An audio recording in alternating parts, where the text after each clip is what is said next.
So these are all very important children level. ఇంకోటి, చిల్డ్రన్లో physical activity బాగుంటే మంచి బ్యాక్టీరియా వస్తున్నాయని అది కూడా తెలిసిపోయింది మనకి. అంటే యాక్టివిటీ సెల్ ఫోన్కి అటాచ్ అయిపోతున్నారు.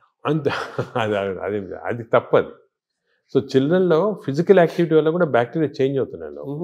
So we have to encourage sports, physical activity. So మంచి nutrition, hygienic nutrition, organic food, అదేవిధంగా physical activity. Avoid juices, fruit juices కానీ, సోడాస్ కానీ, avoid unhygienic food, avoid fast foods.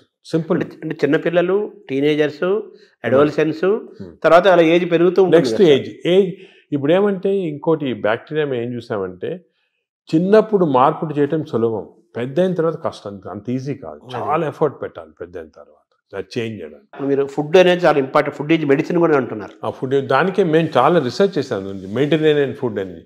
For example కొన్ని types of food, ఈ coconut water అనుకోండి, 2 గ్లాసులు coconut water తాగితే మంచి బ్యాక్టీరియా ఉంటుంది. అదేవిధంగా బ్లాక్ కాఫీ, అసలు మిల్క్ అనేది రాంగ్ కాన్సెప్ట్. పెరుగు మంచిది కానీ పాలు మంచిది. ప్రోబయోటిక్ అంటారు కదా, పెరుగులో ప్రోబయోటిక్స్ ఉంటాయి.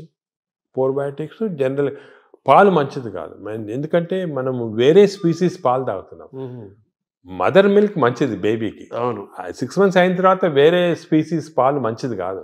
ఎందుకంటే పాలు ఒక స్పీసీస్లో పాలు is meant only for that species. ఇప్పుడు ఆవు పాలు అనుకోండి, ఆవు పాలు అంటే దూడకు మంచిది, అది గ్రోత్కి మంచిది, చాలా ఎక్స్పోనెన్షియల్ గ్రోత్ అవుతుంది బేబీ. కాఫీకి మంచిది కానీ వేరే మనం తాగటం మంచిది. అంటే మన వాళ్ళు ఆయుర్వేదం కూడా మనం సెకండ్ మాట్లాడుకుంటే వాళ్ళు ఏమంటారంటే ఆవు నెయ్యి, ఆవు పాలు, ఆవు ద్వారా వచ్చేదంతా కూడా మనకు మంచిది, బ్రెయిన్. ఆవు పాలు కాదు, ఆవు గీ పర్వాలేదు కానీ ఆవు పాలు మనకి కర్డ్స్ ఫామ్లో, అటువంటి ఫామ్లో మంచిగా. యాక్చువల్ మిల్క్ తీసుకుంటే దట్ ఆవు పాలు మెంట్ ఓన్లీ ఫర్ కాఫ్, అంటే వాళ్ళ పిల్లలకి అంతే. మనం వేరే స్పీసీస్ పాలు దాటం కరెక్ట్ కాదు, అది నేచర్ అగెయిన్స్ట్. అది అంటే మనుషులు వాళ్ళు తీసుకోవాలి, మనుషులంటే అంతే, exact same species, that is nature.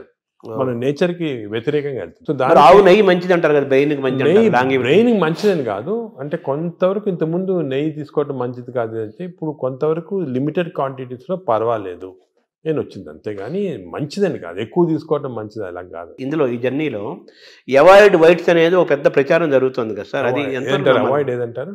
Avoid whites అంటే అన్నము, వైట్ అనేది జనరల్ టర్మినాలజీ, కానీ జనరల్ గా దోస్ అంటే ఇప్పుడు మనం ఫుడ్ లో కార్బోహైడ్రేట్స్, ప్రోటీన్, ఫ్యాట్ లో saturated fat, unsaturated fat example ఏమంటే ఆలివ్ ఆయిల్. వెస్టర్న్ కంట్రీస్ లో ఆలివ్ ఆయిల్ ఎక్కువ తింటారు, మనం ఆలివ్ ఆయిల్ తో కుక్ చేయలేము. ఆలివ్ ఆయిల్ కుక్ చేస్తే అది చెడిపోతుంది. దానికి రైస్ బ్రాన్ ఆయిల్ అని ఉంది.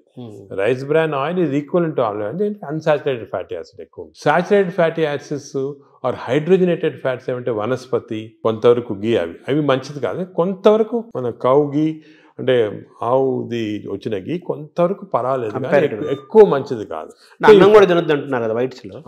అది ఫ్యాట్స్ పార్ట్. సో ఎక్కువ అన్సాచురేటెడ్ ఫ్యాటీ యాసిడ్స్ అవి మంచిది. హైడ్రోజనేటెడ్ ఫ్యాటీ యాసిడ్స్ వనస్పతి లాంటిది అవి మంచిది కాదు. నా సెకండ్ ఏమంటే కమింగ్ టు కార్బోహైడ్రేట్స్లో సింపుల్ కార్బోహైడ్రేట్స్, కాంప్లెక్స్ కార్బోహైడ్రేట్స్ ఉంటాయి. సింపుల్ కార్బోహైడ్రేట్స్ అంటే ఏమి, రైసు ఇటువంటివి.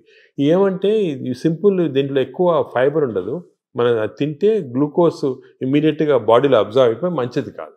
లోపల బ్యాక్టీరియా కూడా అవి కూడా లేజీ అయిపోతాయి, ఎక్కువ పని లేదు దానికి. రైస్ ఇచ్చామనుకోండి, గ్లూకోజ్ తీసి బాడీకి పంపించేది, డ్రౌజినెస్. వేరే సేమ్ కాంప్లెక్స్ కార్బోహైడ్రేట్స్ మిల్లెట్స్ ఉంటాయి. ఎగ్జాంపుల్ మిల్లెట్స్ అనుకోండి, దాంట్లో చాలా ఫైబర్ ఉంటుంది, గ్లూకోజ్ ఆ ఫైబర్ మధ్యలో ఉంటుంది, దాన్ని ఎక్స్ట్రాక్ట్ చేయాలంటే అంత ఈజీ కాదు, బ్యాక్టీరియా కూడా కొంచెం పని చేయాలి దానికి. ఒకప్పుడు మనం రాగులు, రాగులు కానీ మంచిది, ఈ సొరగము అవన్నీ కూడా అంటే మిల్లెట్స్ ఆర్ వెరీ గుడ్. ఇవి మనం రియలైజింగ్ నా ఎక్కువ మిల్లెట్స్ తింటే మంచిది అది. సో దీస్ కార్బోహైడ్రేట్స్లో మిల్లెట్స్ ఎక్కువ కాన్సెప్ట్ చేసేసి ఎస్పెషల్లీ పాలిష్డ్ రైస్ అవాయిడ్ చేయాలి. అంటే మామూలుగా అన్నము కంపారిటివ్గా అన్నం తింటే తొందరగా అరుగుతుంది, ఈజీ డైజెస్టివ్ అనే మనకి ఈజీ డైజెషన్ మనకు మంచిది కాదు. మనకి ఈజీ డైజెషన్ అంటే పేషెంట్స్కి, బాగా వీక్ ఉన్న వాళ్ళకి అవసరం, కానీ మనకి నార్మల్ హ్యూమన్ కాంప్లెక్స్ డైజెషన్ మంచిది. ఎందుకంటే కాంప్లెక్స్ డైజెషన్లో ఫైబర్, దీన్ని గ్లైసిమిక్ ఇండెక్స్ అంటారు, ఒక టర్మినాలజీ పబ్లిక్ కూడా తెలియాలి. గ్లైసిమిక్ ఇండెక్స్ అంటే ఏమంటే మన ఆహారం తిన్నామంటే మన బ్లడ్ షుగర్ లెవెల్ ఎంత ఇంక్రీజ్ అవుతుంది. So glycemic index of food ఎక్కువ ఉంది అంటే డైజెషన్ కావచ్చు, కానీ ఆ గ్లైసెమిక్ ఇండెక్స్ ఎక్కువ కావటం వల్ల గ్లూకోజ్ ఎక్కువే మంచిది కాదు బాడీకి. సో రైస్కి షుగర్కి మ్యాక్సిమం గ్లైసెమిక్ ఇండెక్స్, ఎందుకంటే షుగర్ తినడానికి ఇమీడియట్ గ్లూకోజ్ ఎక్కువ అవుతుంది, రైస్ తినడానికి కొంతవరకు అవుతుంది. కానీ కాంప్లెక్స్ కార్బోహైడ్రేట్స్ మిల్లెట్స్ అయితే గ్లైసెమిక్ ఇండెక్స్ తక్కువ. కొన్ని ఉన్నాయి బీన్స్, మన చిక్కుడుకాయ, ఇది కిడ్నీ బీన్స్ అంటారు అవి, అవన్నీ రాజ్మా, ఇవన్నీ గ్లైసెమిక్ ఇండెక్స్ తక్కువ. అవి కూడా కార్బోహైడ్రేట్స్, గ్లైసెమిక్ ఇండెక్స్ తక్కువ. అంటే అవి తింటే దాంట్లో ఫైబర్ నుంచి గ్లూకోజ్ బయటికి లాగాల, బ్యాక్టీరియా పనిచేయాలి, అన్ని చేసి స్లోగా గ్లూకోజ్ ఇంక్రీజ్ అవుతుంది. సో దట్ ఈస్ నాట్, అది మంచిది. లో గ్లైసెమిక్ ఇండెక్స్ అంటే మంచిది. సో ఇది కార్బోహైడ్రేట్స్. సో అరుగుదల రైస్ తింటే మంచిది అరగటం అనేది మంచిది కాదు, తొందర అరగకూడదు, డిలేగా. థర్డ్ ఆస్పెక్ట్ ప్రోటీన్లో మనకి యానిమల్ ప్రోటీన్, వెజిటబుల్ ప్రోటీన్ అంటే ఈ స్ప్రౌట్స్, దాల్స్, ఇవన్నీ వెజిటబుల్ ప్రోటీన్. యానిమల్ ప్రోటీన్లో కొన్ని మంచి ఉంది, చెడు ఉంది. Animal protein high quality protein. For example eggs అనుకోండి, మంచిది యానిమల్ ప్రోటీన్. అదేవిధంగా కొంతవరకు ఫిష్ మంచి ప్రోటీన్, అంటే దాంట్లో ఎక్కువ ఫ్యాట్ లేదు. కానీ ఇప్పుడు రెడ్ మీట్ అనుకోండి, దాంట్లో సాచురేటెడ్ ఫ్యాట్ ఎక్కువ, అది మంచిది కాదు. అసలు రెడ్ మీట్ అనేది తినకూడదు అసలు.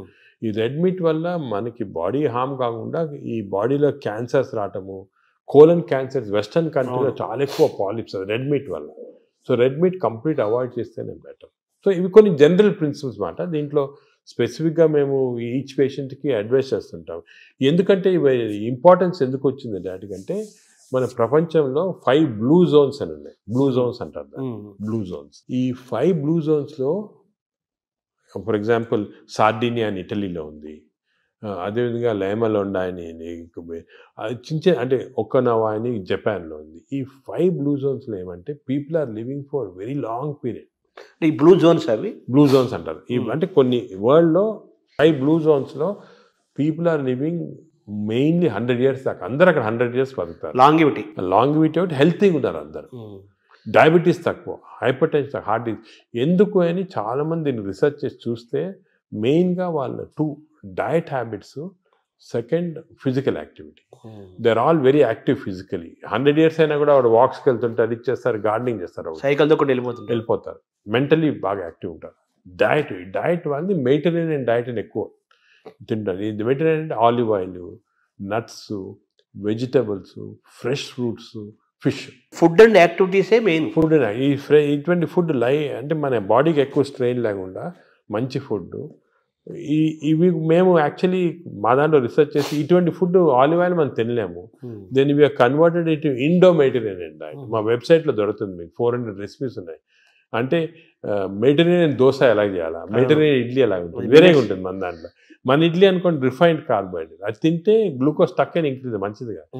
మెడిటరేనియన్ ఇడ్లీ తింటే అలా కాదు, స్లోగా డైజెస్ట్ అయ్యి బాడీకి మంచిది. సో ఏమంటే అంటే మామూలుగా అందరికి ఉన్న నోషన్ ఏంటంటే తొందరగా అరిగేది మంచి ఫుడ్ అని, తర్వాత మన బాడీ చాలా బాగా పనిచేస్తుంది అని ఫీలింగ్లో ఉంటారు.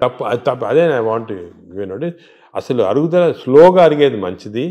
Body has to work for digestion. బాడీలో స్లోగా గ్లూకోజ్ రావాలా. పేషెంట్స్కే మనకి వి వాంట్ క్విక్ డైజెషన్ ఉంటుంది, మన నార్మల్ పీపుల్కి అది మంచిది కాదు.